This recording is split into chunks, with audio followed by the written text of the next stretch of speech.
Allah Subhanahu wa taala berfirman, "Inna Allah la yaghfiru an yushraka bihi wa yaghfiru ma duna dzalika liman yasha'u." Sesungguhnya Allah Subhanahu wa taala tidak akan mengampuni dosa syirik, dan Dia mengampuni segala dosa selain dari dosa syirik. Itu bagi siapa saja yang dikehendakinya. Quran surah Nisa ayat 48. Ayat ini menegaskan bahwa syirik yang luar biasa bahayanya. Perhatikan bagaimana rahmat dan ampunan Allah Subhanahu wa taala yang Maha Pengasih mencakup segala sesuatu, yang kasih sayangnya tidak terbatas. Bahwa Allah Subhanahu wa taala akan mengampuni segala dosa kecuali syirik. Di mana Allah mengabarkan tentang dirinya bahwa Ia berkenan mengampuni dosa apapun yang Ia kehendaki, kecuali dosa kesyirikan. Dari sini sudah jelas bagi kita bagaimana kita memiliki rasa takut akan perbuatan syirik. Dan syirik besar merupakan dosa besar. Abdullah bin Mas'ud radhiyallahu anhu pernah bertanya kepada Rasulullah sallallahu alaihi wasallam tentang dosa terbesar. Maka beliau sallallahu alaihi wasallam menjawab, "An taj'ala lillahi niddan wa huwa khalaqaka." Engkau menjadikan sekutu tandingan bagi Allah Subhanahu wa taala, padahal Dialah yang telah menciptakanmu. Hadis riwayat Imam Al-Bukhari dan Imam Muslim. Maka selalu kita berdoa kepada Allah agar dijauhkan dari perbuatan syirik sejauh-jauhnya.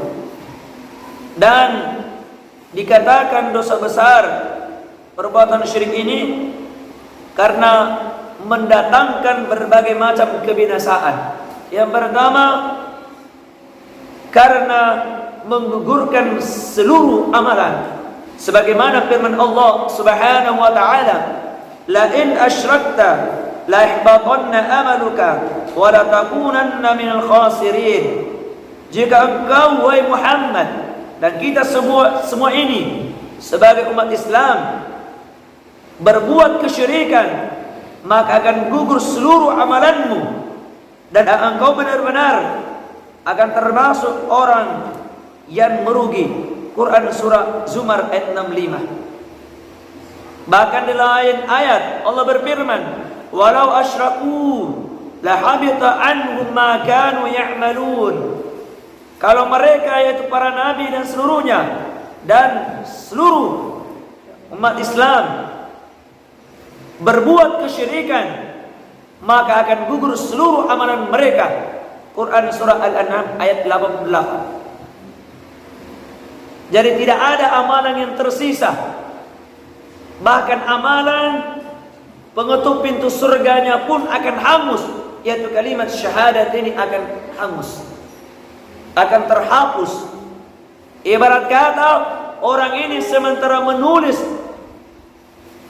di pinggiran laut, tiba-tiba datanglah ombak yang menghapuskan tulisan tersebut hingga tidak ada lagi tulisan tersebut. Begitu juga orang yang ada pada dirinya kalimat syahadat ini, tiba-tiba dia berbuat kesyirikan, maka kalimat syahadat ini yang ada pada dirinya itu tidak ada lagi pada dirinya, alias hilang, dihapuskan dengan perbuatan syirik.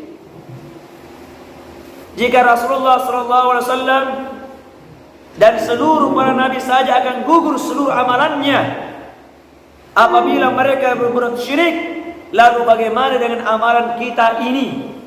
Lalu bagaimana lagi dengan amalan selain mereka, termasuk kita ini? Kalau Allah saja mengancam para nabi yang telah dijamin masuk surga, diampuni dosanya, sekiranya mereka berbuat syirik, maka amalan mereka pun akan gugur.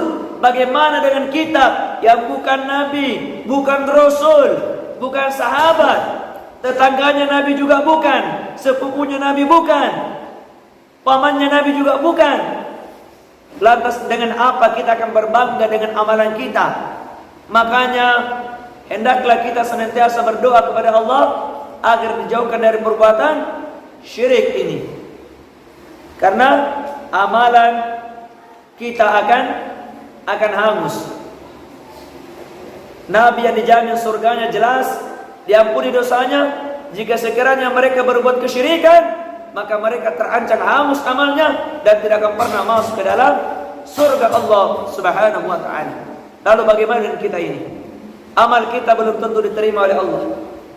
Sujud kita, ruku kita, sedekah kita, baca Quran kita, tidak ada jaminan dan tidak ada sampai sekarang bukti yang mengatakan aku sudah menerima amal ibadahmu, aku sudah menerima baca Quranmu, aku sudah menerima amalan salatmu, ibadahmu, puasamu.